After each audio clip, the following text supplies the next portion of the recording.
Welcome to IFS students. हमारे साथ में कनेक्टेड है Praveen and he has recently qualified CSR net life science. तो let's welcome him and let's know his journey कि इन्होंने क्या क्या किया था, क्या स्टेप्स आपको करने हैं, क्या गलतियां आपको नहीं करनी है। Let's learn. So hi Praveen, how are you doing? Hello, ma'am. I'm fine, ma'am. Okay, great. So Praveen, first of all, a big congratulations because the exam हमको पता है कि कितनी difficult होती है and yet you have managed to qualify it. So please tell me your result and your rank first. Thank you so much, ma'am. I have qualified CSIR NAT with Air 91, and my percentile are 95.587. Okay great. So बहुत ही बढ़िया बात है because हमको पता है कि इतने सारे बच्चे हर साल मेहनत करते हैं एंड आपने क्वालिफाई कर लिया है, तो अभी कॉन्ग्रेचुलेशन। पहले तो आप कुछ बताइए अपने बारे में, आप कहाँ से हो, मास्टर्स कहाँ से किया है, क्या सब्जेक्ट था आपका? मैम बेसिकली मैं नागौर राजस्थान से बिलोंग करता हूँ और मेरा जो ग्रेजुएशन है वो नागौर से हुआ है, गवर्नमेंट कॉलेज नागौर से। उसके बाद जो मैंने अपना पोस्ट ग्रेजुएशन है वो JNVU यूनिवर्सिटी जोधपुर से डिपार्टमेंट ऑफ बॉटनी से करा है, जहाँ से हमारे केसी सर ग्रेजुएटेड है, पोस्ट ग्रेजुएटेड है सॉरी। तो वहीं से मेरा पोस्ट ग्रेजुएशन हुआ है। ठीक है। और उसके बाद फिर मैंने IFR से प्रिपरेशन शुरू कर दी। Okay great. सो काफी अच्छी बात है, काफी कुछ आपने किया है एंड इट्स गुड। अच्छा बताओ मुझे, अपने मास्टर्स कब कंप्लीट किया था एग्जैक्टली?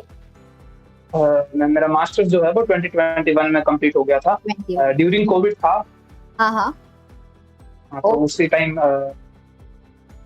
ग्रेट ग्रेट, ठीक है। सो बढ़िया, मास्टर्स कंप्लीट किया है, नेट कर लिया है। आगे क्या प्लान है, क्या एम्बिशंस, आगे क्या करना है? ऑब्वियस बात है, अब जब नेट हो गया है तो फिर मेरा ये एम्बिशंस तो है ही, पहले से भी था और अभी उसको ज्यादा फोर्स मिला है कि मेरे को अभी असिस्टेंट प्रोफेसर के लिए प्रिपेयर करना है। फर्स्ट ऑफ ऑल मैं भी RPSC की वैकेंसी भी आ रखी है, तो मैं सोच रहा हूँ कि अभी अगर नेट हुआ है तो उसको यूटिलाइज करूँ मैं, और उसके बाद फिर PhD का भी सोचा है। तो अभी जो मेन फोकस है वो असिस्टेंट प्रोफेसर पर ही है। Okay great. So definitely RPSC के फॉर्म्स आ गए हैं एंड प्रिपेयर करो अच्छी से प्रॉपर्ली, तो डेफिनेटली आप वो एग्जाम भी क्वालिफाई कर लोगे। एंड टेल मी कि how you got to know about this exam, आपको पता कैसे चला इस एग्जाम के बारे में, कब से आपका एम है ये एग्जाम क्वालिफाई करना? मैम सही बताऊं तो इस चीज के बारे में मेरे को MSc में आने के बाद ही पता चला। जब मैं BSc में था तो इतना नॉलेज नहीं था, गवर्नमेंट कॉलेज से थे। MSc भी गवर्नमेंट यूनिवर्सिटी से ही करी है, बट थोड़ा सा डिपार्टमेंट हमारा बहुत अच्छा है, तो डिपार्टमेंट के टीचर्स से, प्रोफेसर से, उनसे पता चला हमको इसके बारे में कि ऐसा कुछ होता है, इसमें अगर आप करते हो तो आपके लिए बहुत अच्छी स्कोप्स है। तो उसके बाद फिर मैंने सोचा, मैंने कहा कुछ करना है तो अच्छा ही करना है, तो फिर CSIR नेट का ही फोकस पहले से ही कर लिया। Okay okay great. So it's good that आपने एम रखा अपने सामने और आपने उसको अचीव भी कर लिया है and I am very much sure कि आपका जो नेक्स्ट टारगेट है RPSC वो भी आप बहुत जल्दी क्वालिफाई कर लोगे। तो पहले तो आप मुझे ये बताओ कि हमारा जो देखा जाता है सिलेबस CSIR नेट का, उसमें पूरे 13 यूनिट्स है, तो आपका टारगेट क्या था कि आपको पूरे 13 यूनिट्स प्रॉपर्ली प्रिपेयर करने थे या फिर आपने कुछ यूनिट्स को प्रॉपर्ली प्रिपेयर किया था? What was your strategy for the syllabus firstly? Basically ma'am मैंने 13 की 13 यूनिट्स को टारगेट नहीं करा। मुझे यूं था कि हमको जैसे 100 और 120 के करीबन मार्क्स लाने होते हैं, तो मैंने 9 to 10 यूनिट्स को ही टारगेट किया मैम। 2-3 यूनिट्स जो मुझे लग रहा था कि शायद में से मुश्किल से होगी, तो मैंने उनको स्किप भी कर दिया मैम, क्योंकि ऑप्शन बहुत सारे होते हैं। तो फिर मैंने कहा उतना अपने को नहीं जाना है, अपने को टारगेटेड रहना है, टारगेट ओरिएंटेड रहना है, वो ज्यादा बेटर है। तो बिल्कुल ये एक निशानी होती है स्मार्ट स्टडी की कि आपको पूरा सॉल्व नहीं करना है, 200 मार्क्स कभी नहीं लाने होते एग्जाम में। आपको जितने मार्क्स लाने हैं, जितने यूनिट्स पढ़ने हैं, उसको आप अच्छे से करोगे तो आप डेफिनेटली क्वालिफाई कर लोगे। तो पहले तो आप मुझे ये बताइए कि कौन से यूनिट्स को आपने छोड़े थे या फिर आपने प्रॉपर्ली नहीं प्रिपेयर किया था, कौन से डिफिकल्ट लगते थे? मैम वैसे तो ऐसा सब लोग बोलते हैं कि वो यूनिट्स मोर इम्पोर्टेंट होती है, उनको करना ही चाहिए। सेल सिग्नलिंग वाली यूनिट है 4th यूनिट, वो मैंने स्किप करी थी। एक यूनिट मैंने डाइवर्सिंग लाइफ फॉर्म्स 9th जो यूनिट है वो भी स्किप करी थी, और एक अपनी जो tools and techniques 12th unit है वो भी मैंने स्किप करी थी। तो ये 3 यूनिट्स मैंने बिल्कुल स्किप ही कर दी थी एकदम। ओके, तो आई थिंक आपका क्योंकि बॉटनी बैकग्राउंड तो शायद आपने इम्यूनोलॉजी आपको उतना नहीं आया होगा, मतलब आपको उतना उसमें इंटरेस्ट नहीं आया होगा। बिल्कुल। तो मेरे हिसाब से आपके जो स्ट्रॉन्गेस्ट रहे होंगे, जो मुझे लगता है, प्लांट फिजियोलॉजी एवोल्यूशन रहे होंगे। तो please tell me about that. बिल्कुल मैम। मैम प्लांट फिजियोलॉजी मेरा हमेशा से ही, मेरा उसमें इंटरेस्ट भी है, और जैसे MSc में मेरा स्पेशल पेपर था इकोलॉजी का। तो इकोलॉजी के हमारे टीचर बहुत अच्छे थे, उन्होंने हमको मतलब शुरुआत से ही बेसिक्स हमारा अच्छा बनाया। तो इकोलॉजी तो यूं थी कि मैंने कहा इकोलॉजी तो चुटकियों में कर लेंगे, उसको उस पे तो दिक्कत आएगी नहीं। तो प्लांट फिजियोलॉजी वैसे थोड़ा इंटरेस्ट था, इकोलॉजी एमएससी में आने के बाद अच्छा हो गया। एंड इन दोनों पे मतलब ज्यादा फोकस था, इनसे क्वेश्चन भी अच्छे आए और अच्छे बने भी क्वेश्चन इनसे। तो Okay. इन पे इन्हीं को मैंने ज्यादा प्रिपेयर करा। Okay, so definitely because yes it's important कि आपको अपनी स्ट्रेंथ पहचाननी है। आपको कोई चैलेंज नहीं लेना एग्जाम में कि यार मैं तो बॉटनी का हूं तो मैं जूलॉजी करके दिखाऊंगा। कोई नहीं देख रहा है कि आप कौन से यूनिट से मार्क्स ला रहे हो, आपको नंबर लाने हैं, that is the only priority. तो दैट्स ग्रेट प्रवीण बिल्कुल कि मैं आपने अपनी स्ट्रेंथ को पहचाना कि भाई मैं बॉटनी से हूँ, तो ये पेपर तो मेरे आगे कोई नहीं आ सकता, इस पेपर में मेरी ज्यादा स्ट्रेंथ है, तो आपने बिल्कुल उसको चूज किया and you worked on it बिल्कुल। डेफिनेटली। और what about the other units, biochemistry, mol bio, cell bio, वहां पे क्या हालचाल थे? मैम बायोकेमिस्ट्री को मैं बोलूंगा कि बायोकेमिस्ट्री को मैंने पढ़ा, लेकिन बायोकेमिस्ट्री को मैंने एज अ बेसिक्स पढ़ा। मैंने यूं था कि बायोकेमिस्ट्री के अपन को सारे क्वेश्चन ना भी बने, लेकिन अपने को बेसिक्स पता होना चाहिए, ताकि फिर अगली जो भी यूनिट्स है उनमें अपने को कोई दिक्कत नहीं आए। तो बायोकेमिस्ट्री को मैंने एज ए यूनिट ना लेते हुए एज ए बेसिक्स प्रिपेयर करा। मैंने कहा कि अगर इसमें से एक दो क्वेश्चन बन भी जाते हैं तो वो अपने लिए बेनिफिशियली होगा, अदरवाइज इस यूनिट को अपन एज ए बेसिक्स ले सकते हैं। सेल बायो, मोल बायो को तो मैंने अच्छे से पढ़ा, रिवाइज भी ढंग से कर लिया। एंड उसके अलावा जो अपने डेवलपमेंटल बायोलॉजी वो मैंने बहुत अच्छे से करी थी। एंड एनिमल फिजियोलॉजी भी मैंने कुछ सेलेक्टेड टॉपिक्स थे वो पढ़े थे। एंड जेनेटिक्स को भी अच्छे से करा था। तो बाकी ओवरऑल यूनिट्स को मैंने अच्छे से करा। बिल्कुल, तो आई थिंक आपने सारे जो मेन टॉपिक्स थे आपने उसको पकड़े हैं। ये बहुत ही अच्छी बात बताई मुझे आपने कि बायोकेमिस्ट्री आपने उतना भी पढ़ा जितना आपको लगा कि जरूरत है बाकी टॉपिक्स के लिए, बिकॉज बायोकेमिस्ट्री में जो बायोमोलिक्यूल्स होते हैं ये वो मॉलिक्यूल्स है जो आपके पूरे यूनिट्स का बेसिक है, तो उसको तो अच्छे से करना ही है। कोई दिक्कत नहीं, थर्मोडायनेमिक्स नहीं आता है, मोल कॉन्सेप्ट शायद डिफिकल्ट लगता है, because being a biology aspirant थोड़ी सी मैथ्स हमारी वीक होती है, हम सब इस बात बिल्कुल बिल्कुल जी। बिल्कुल। तो उसमें जाके कंफ्यूजन क्रिएट करके 4 घंटे पढ़ाई करके एग्जाम जाके उसमें से एक भी सॉल्व नहीं कर पाना कोई मतलब नहीं है।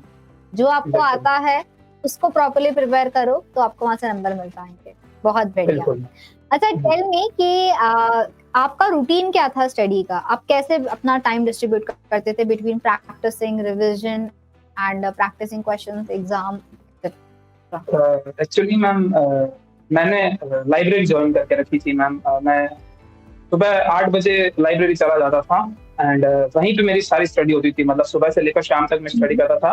तो मेरा यूं था कि अपने को एक टारगेट लेना है कि हमको इतना आज पढ़ना है, उतना पढ़ के अगर रिवीजन मैं उतना पढ़ लेता था और पिछले जो क्वेश्चन थे वो कर लेता था। और अगले दिन जब मॉर्निंग में जाता था तो उस चीज को रिवाइज करके क्वेश्चन करके फिर आगे का पढ़ना, ताकि अपना जो अपन ने पढ़ा है वो कंसेप्ट एटलीस्ट क्लियर हो जाए और आगे वाला भी अपन आराम से पढ़ पाए। तो मेरा यही था कि मतलब जो अर्ली इन द मॉर्निंग जो है अपना टाइम भी अच्छा रहता है, उस टाइम अपना फ्रेश माइंड होता है, तो उस समय रिवीजन करता था और रिवीजन के साथ साथ थोड़े क्वेश्चन प्रैक्टिस करता था।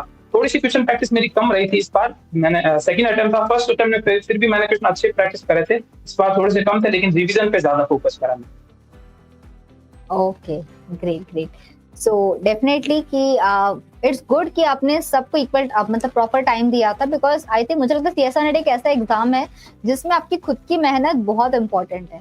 हम आपको आके पढ़ा देंगे 2 घंटे, बट जब तक आपने 2 घंटे को प्रॉपर्ली खुद से नहीं पढ़ा है, उसकी प्रैक्टिस नहीं की, तब तक आई डोंट थिंक वो नॉलेज किसी भी काम का है आपके लिए। तो डेफिनेटली समझना तो जरूरी है कॉन्सेप्ट को, आपके खुद के शॉर्ट नोट्स बना के उसको रिवाइज करके उसके क्वेश्चन सॉल्व नहीं करोगे तब तक नहीं हो पाएंगे। So please tell me Praveen की पार्ट के क्वेश्चंस आपने जो शुरुआत में देखे होंगे तो क्या फीलिंग थे और अभी उसको देख के क्या लगता है? मैम मैं आपको एक किस्सा बताऊंगा। मेरा जो फर्स्ट अटेम्प्ट था उस टाइम जब पार्ट सी के क्वेश्चन में पढ़ रहा था, एक्चुअली मैं हिंदी मीडियम से हूँ मैम, तो मैंने जब पहली बार क्वेश्चन पढ़े थे तो मैं पूरा क्वेश्चन पढ़ रहा था, तो ऐसी हालत थी कि मैं क्वेश्चन पढ़ने के बाद क्वेश्चन भूल जा रहा था। और इस बार जब मैंने एग्जाम दिया तो एकदम आराम से मैं क्वेश्चन पढ़ पा रहा था। तो वो टाइम के साथ साथ आप सीखते हो उन चीजों को अपने जीवन में लाते हो, तो उसका बहुत फर्क पड़ता है मैम। मेन चीज भाई ये शुरुआत में नहीं थी, वैसे बिल्कुल कैपेबिलिटी नहीं थी, लेकिन अभी वो कैपेबल हूँ। मुझे लगता है कि इसी पार्ट के क्वेश्चन मैं आराम से कर सकता हूँ। तो वो फर्क पड़ता है मैम। आप टाइम के साथ साथ जब अच्छे टीचर से सीखते हो, फिर उन चीजों को रिवाइज भी करते हो, तो वो चीजें आपकी लाइफ में काफी सपोर्टिव होते हैं। जी। सो ये एक्चुअली बहुत ट्रू है, ये मेरे साथ भी हुई थी सेम चीज, क्योंकि आपके क्वेश्चन का लेंथ इतना बड़ा होता है, 15-20 लाइन का क्वेश्चन जब आता है तो आप 2 लाइन पढ़ते हो, जब आप 8वीं लाइन पे तब तक आप पहले 2 लाइन भूल जाओगे। तो आप क्वेश्चन तो बहुत टाइम वेस्ट होगा उसमें। जी, बहुत ज्यादा। जी, तो जब आप प्रैक्टिस करते हैं, आपने मुझे बताया कि मैम अभी इस अटेम्प्ट में आपने क्या किया होगा, तो आपने प्रैक्टिस की है। तो आई थिंक आपको अभी वो लिखना आ गया है। जब आप 2 लाइन पढ़ोगे तो एक कुछ तो भी सपोज़ हो सकता है कि पाथवे है या जो भी है, आप उसमें से कीवर्ड्स लिख लेते हो ताकि आपको क्वेश्चन को दोबारा ना पढ़ना पड़े, आप उसको एक बार पढ़ के सॉल्व कर लो। तो डेफिनिटली ये प्रैक्टिस से डेवलप होता है बच्चों। Part C is not easy, ऐसा नहीं है कि मैं एग्ज़ाम में जाके डायरेक्टली सॉल्व कर लूँगा, नहीं। पहले आप उसकी अच्छे से प्रैक्टिस करोगे, तब जाके आपको एग्ज़ाम में 75 में से 25 को ढूँढने में भी हेल्प मिलेगी और आप 25 को सही और जल्दी सॉल्व कर पाओगे। अदरवाइज़ अगर आप पहली बार देखोगे क्वेश्चन को, तो आपको वैसे समझ में नहीं आएगा। टेल मी कि आपके फेवरेट टाइप के क्वेश्चंस कौन से होते हैं? आपको कौन से टाइप के क्वेश्चंस पसंद है? कि वो आते हैं ना, which of the following are correct, match the pairs आते हैं, कभी न्यूमेरिकल्स आते हैं, कोई ग्राफिकल क्वेश्चन आता है, तो आपको क्या मजा आता है सॉल्व करने में? मैम मैं आपको बताऊं तो एक तो जो मैच द फॉलोइंग होता है मैम, वो मेरे फेवरेट्स होते हैं, क्योंकि वो ऐसे होते हैं इजी और इनसे नंबर गेन करना आसान होता है। और जो अपने न्यूमेरिकल क्वेश्चंस है, मैं ज्यादातर उनको स्किप भी करता हूँ। अगर मुझे लगता है कि मैं कर सकता हूँ तो ही मैं करूँगा, अदरवाइज मैं उनको नहीं देखता मैम। थोड़ा सा न्यूमेरिकल पोर्शन ऑब्वियसली बात है, बायोलॉजी स्ट्रीम से वो तो वीक है, तो उस हिसाब से फिर मैं वही टारगेट करता हूँ जो मुझे अच्छे से आते हैं। ऐसा नहीं है कि मुझे सारे अटेम्प्ट करना है या मुझे बताना है कि मुझे कौन सा आता है। मुझे जो बेस्ट आता है मैं वही अटेम्प्ट करता हूँ। तो मैच द फॉलोइंग्स वाले या ऑप्शन चूज करने वाले वो क्वेश्चंस को मैं ज्यादा प्रेफरेंस देता हूँ। वैसे मैच द पेयर सबसे ज्यादा स्कोरिंग है। पहले तो हम वही बोलते हैं कि ढूंढ लो उसको, जहां जहां मिलते हैं वो फ्री के नंबर दे रहा है, बिल्कुल। तो उसको जाके टारगेट करो, बिल्कुल बाद में आप आराम से पेपर कर सकते हो। ओके, टेल मी कि देखो, हम बोलते हैं कि हमको लाइफ साइंस से तो मार्क्स आ जाएंगे, पार्ट है बहुत बच्चे पूरा छोड़ देते हैं। मुझे लगता है कि भले ही आप बहुत अलग से प्रैक्टिस ना करो, पर जब भी आप मॉक टेस्ट देते हो या जो भी टेस्ट देते हो, उसमें कम से कम जो 20 क्वेश्चन मिलते हैं आपको, उसको कम से कम प्रैक्टिस करोगे तो आप एग्जाम में आराम से 5-6 क्वेश्चन निकाल लोगे। What is your thought on that कि पार्ट ए को आपने कैसे टारगेट किया था या फिर आपने स्किप किया था? What is your thinking? Ma'am मैं अपने आप को ऐसा मानता हूँ कि पार्ट ए मेरा थोड़ा सा स्ट्रॉन्ग, इतना भी नहीं है बट इतना स्ट्रॉन्ग है कि मैं मतलब पार्ट ए को हमेशा टाइम देता हूँ। इस बार भी मैंने almost 25 to 30 minutes part A को दिए थे, क्योंकि मेरे हिसाब से पार्ट ए के क्वेश्चन ऐसे होते हैं, अगर आप जैसे आपको 15 क्वेश्चन देखने होते हैं, तो 15 में से आपको 7 या 8 क्वेश्चन ऐसे मिल जाएंगे जो आप कर सकते हो अगर थोड़ा सा टाइम दो तो। और वो नंबर आप एज ए बोनस या एज ए आप बी पार्ट के जो नेगेटिव क्वेश्चंस है उनको ओवरकम करने के लिए भी काम में ले सकते हो, तो वो चीज अपने लिए ज्यादा बेनिफिशियल होती है। तो मैंने तो पार्ट ए हमेशा अटेंड करा है और उसके क्वेश्चंस भी करता रहता हूँ। तो मतलब उसको ऐसे बहुत ज्यादा तो टाइम नहीं दे पाता, लेकिन जितना टाइम मिलता है उसमें उसको कर लेता हूँ। बिल्कुल, part A definitely, and I think 5 से 6 क्वेश्चन आराम से विदाउट फॉर्मूला आप सॉल्व कर लोगे, जो आपको बेसिक नॉलेज है। बिकॉज आई वोंट एक्सपेक्ट कि अब जाके area of triangle, square, perimeter सीखो, अभी कोई दिक्कत नहीं है, पर आई थिंक 5 से 6 क्वेश्चन आप आराम से 10 नंबर तो वहां से निकाल सकते हो। बाकी स्कोर करने के लिए तो आपके पास में है बी एंड सी पार्ट। तो दैट्स अ गुड स्ट्रेटजी। आपकी काफी अच्छी स्ट्रेटजी थी कि आपको पता था कि मैं 5 से 6 क्वेश्चन तो यहाँ से कर लूंगा, एंड आपने उसको टाइम भी दिया, और आई थिंक आप उसको आधा घंटा दे पाए क्योंकि आपने बी और सी सही समय पे सॉल्व कर लिया था, और वो तभी हो पाएगा जब आपकी उतनी प्रैक्टिस रहेगी। So that's a good strategy कि आपने प्रॉपर्ली टाइम हर एक सेक्शन को दिया है। अच्छा, मुझे ये बताओ कि जब आप एक एग्जाम देते हो तो आपका क्या सीक्वेंस होता है पेपर सॉल्व करने का? आपको क्या पहले सॉल्व करते हैं हमेशा, part A, B, C, which part? मेरा सीक्वेंस थोड़ा सा अजीब है। मैं पार्ट ए को सबसे पहले करता हूँ, क्योंकि मुझे ऐसा लगता है कि जैसे पार्ट ए के जो क्वेश्चंस है वो अगर शुरुआत में अपन फ्रेश माइंड से उनको करते हैं, थोड़ा सा टाइम तो जाता है मैम, बट उनके अगर अपने थोड़े 2-5 नंबर के या मतलब 10 नंबर भी अपने को एक्स्ट्रा मिल जाते हैं तो वो शुरुआत में मिल जाते हैं। लास्ट में सी पार्ट करने के बाद थोड़ा माइंड अपना बहुत ज्यादा हैवी हो जाता है, तो उतना अपना एफर्ट नहीं लगा के सॉल्व कर सकते। तो मैं ए पार्ट को सबसे पहले सॉल्व करता हूँ, उसके बाद सी पार्ट को, और लास्ट में फिर बी पार्ट। ओके ओके, तो दैट इज करेक्ट। आपका लॉजिक आपके हिसाब से बिल्कुल सही है। कुछ बच्चे पहले सी को अटेम्प्ट करना चाहते हैं, कुछ ए को, that is completely your choice. मुझे पहले लगता है लाइक जब मैं पेपर देती तो मेरा हमेशा होता था कि पहले ए और बी कर लो, क्योंकि फिर otherwise if I start with C part तो हो सकता है कि 2 घंटे के बाद मुझे ये स्ट्रेस आ जाएगा कि मेरे 2 सेक्शन बचे हैं, टाइम 1 घंटा बचा है। तो आपको पता है कि आपको किस तरीके से करना है, एंड इट्स ग्रेट कि आपके माइंड में लॉजिक बिल्कुल क्लियर था कि भाई मुझे पहले ये करना है, क्योंकि मैंने पहले सी कर लिया तो शायद उसमें हम इतना उलझ जाएंगे कि मैं एक एक क्वेश्चन को देख भी ना पाऊँ। हो सकता है आप सॉल्व ना कर पाऊँ, क्योंकि आप सी में उलझ जाओगे बहुत ज्यादा। So that's wonderful. C part बहुत लेंथी होता है जी। आपको मुझे बताओ कि आपको पूरे 75 क्वेश्चन ढूंढने पड़ते थे या फिर आपको शुरुआत के 25 पहले मिल जाते थे? What was that? इस बार मेरे लिए बहुत अच्छा रहा मैम कि मेरे को जो फर्स्ट 50 क्वेश्चंस थे उसी में से मेरे को ऑलमोस्ट 23-24 क्वेश्चन मिल गए थे। उसमें से मैंने सारे जो मेरे को करने थे वो मैंने टारगेट कर लिए थे कि मुझे ये क्वेश्चंस करने हैं। और उसके बाद फिर भी मतलब लास्ट टाइम पे जब मुझे लगा कि नहीं मुझे एक बार देखने चाहिए, तो फिर मैंने 75 क्वेश्चन एक बार देखे। मुझे फिर 2 क्वेश्चन और भी ऐसे मिले जो मैं उन 24 में से भी 2 को एडिट करके इनको फिर मैंने ऐड किया। मुझे लगा कि ये मुझे करना चाहिए, तो इस बार अच्छा था, पेपर का पैटर्न भी सही था। इवनिंग शिफ्ट थी मेरी, तो किस्मत थी कि मेरे को वो पहले ही मिल गया क्वेश्चन, तो बहुत ज़्यादा मेहनत नहीं करनी पड़ी। Okay, great. तो बिल्कुल हम बोलते हैं ना कि whenever we give an exam, हमारा लाइक 90% हार्डवर्क होता है, 10% लक भी काम करता है कभी-कभी। कभी-कभी बिल्कुल। ऐसा भी हो सकता है कि शुरुआत के आपको 20 क्वेश्चन में एक भी क्वेश्चन ना मिले, तो बच्चे निराश नहीं होना है, क्या पता आगे के सारे आपको आते हो। शुरुआत में आपको अच्छे क्वेश्चन मिल रहे हैं, तो टेक इट पॉजिटिवली, उसको सॉल्व करो। पर बहुत बार ये हो जाता है कि ऐसा मत करना कि शुरुआत में मिल गया तो ओवर कॉन्फिडेंस आ गया, आगे का आप कर रहे हो, नहीं। आराम से बिल्कुल काम माइंड से जाना, और ध्यान रखो आपको 200 मार्क का पेपर सॉल्व नहीं करना होता है। आपको अगर आपको एक डिसेंट स्कोर चाहिए तो आप 150 मार्क्स का भी अटेम्प्ट करोगे तो आप आराम से जेआरएफ क्वालिफाई कर लोगे। बस आपको एक्यूरेसी मेंटेन करनी है। 200 मार्क का सॉल्व करोगे, उसमें से काफी गलत हो तो कोई मतलब नहीं है, पर अगर आपने 130 140 का भी सॉल्व किया पर उसमें से काफी सारे सही है, तो वो एक आपकी बहुत अच्छी स्ट्रेटेजी हो सकती है। Do that thing students, and accuracy के साथ ही आपको पेपर को सॉल्व करना है। सो टेल मी कि how was the experience at exam centre?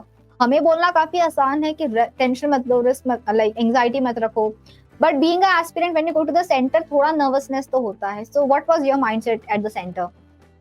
Ma'am ये मेरा सेकंड अटेम्प्ट था और थोड़ा-सा अदर इश्यूज़ भी है, तो मुझे यूँ था इस बार तो मतलब क्योंकि अच्छे से तैयारी थी मैम, तैयारी पिछली बार भी अच्छी थी लेकिन पिछली बार सिलेक्शन नहीं हुआ था, तो वो थोड़ा उस चीज़ का प्रेशर भी था।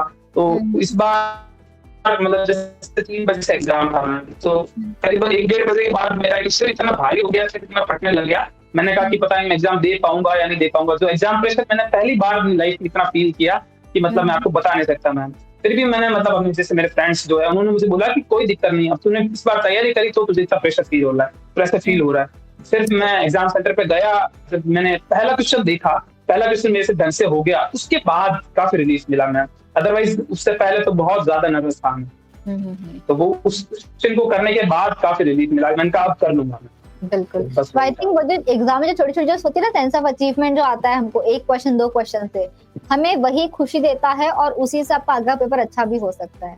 तो दैट्स गुड थिंग कि आप बिल्कुल, शुरुआत में, अगर आपने शुरुआत के 15 मिनट में आपको 5 से 6 क्वेश्चंस भी मिल गए एंड आपके सही, आपको कॉन्फिडेंस आ गया कि नहीं यार हमारा सही हो रहा है, तो आप पूरा पेपर अच्छे से सॉल्व कर लोगे। बच्चों प्लीज एग्जाम में बिल्कुल माइंड को काम रखो। आई नो अगर आप डरते नहीं हो तो हमको टेंशन होगी उस केस में, बच्चा एंजाइटी इज वेरी नॉर्मल डरना ज़रूरी है। जी।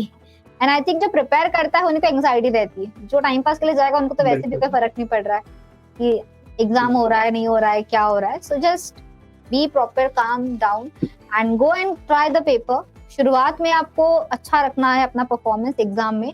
अगर शुरुआत में आप में कॉन्फिडेंस आ गया तो पूरा पेपर आप आराम से सॉल्व कर लोगे डेफिनेटली। सो प्रवीण, वन मोर थिंग कि बच्चे आजकल बहुत जल्दी डिस्ट्रैक्ट होते हैं बाय द सोशल मीडिया और एनी ऑल दीज काइंड्स, तो आपने अपने आप को कैसे उससे बचा के रखा? मैम देखो आजकल सोशल मीडिया तो सभी चलाते ही हैं, मैंने भी चलाया था, इंस्टाग्राम चलाता हूँ, व्हाट्सएप चलाता हूँ। तो मुझे पिछली बार जब एग्जाम दिया था तो भी मैंने यूँ था कि अगर सोशल मीडिया चला पाऊंगा तो फिर मैं फोकस नहीं रह पाऊंगा। जी। तो मैंने जितने भी सोशल मीडिया प्लेटफॉर्म्स है उन सबको मैंने अनइंस्टॉल कर दिया फोन से। फोन में व्हाट्सएप और टेलीग्राम 2 चीजें रखी जिससे मेरे को जो लेटेस्ट इन्फॉर्मेशन है वो मिल सके क्रोम के थ्रू या टेलीग्राम के थ्रू। उसके अलावा मैंने कोई भी सोशल मीडिया प्लेटफॉर्म नहीं रखा। तो मैंने पहले से ही सोच लिया था कि मुझे करना है, तो बस इन चीज़ों से दूर रहना ज़्यादा ज़रूरी है। बिल्कुल। सो इट्स गुड कि आप में वो सेल्फ कंट्रोल था, बिकॉज़ बहुत बार बच्चे डिस्ट्रैक्ट हो जाते हैं, टाइम नहीं लगता है कि वो आप 1 मिनट नोटिफिकेशन चेक करने जाओ और आप 1 घंटा वहाँ कैसे वेस्ट कर दो। बिल्कुल, बिल्कुल। इट्स गुड कि आप उतने काम एंड कंपोज्ड थे कि आपको पता था कि आपको क्या करना है and you give your 100% to the studies and आपने कर लिया।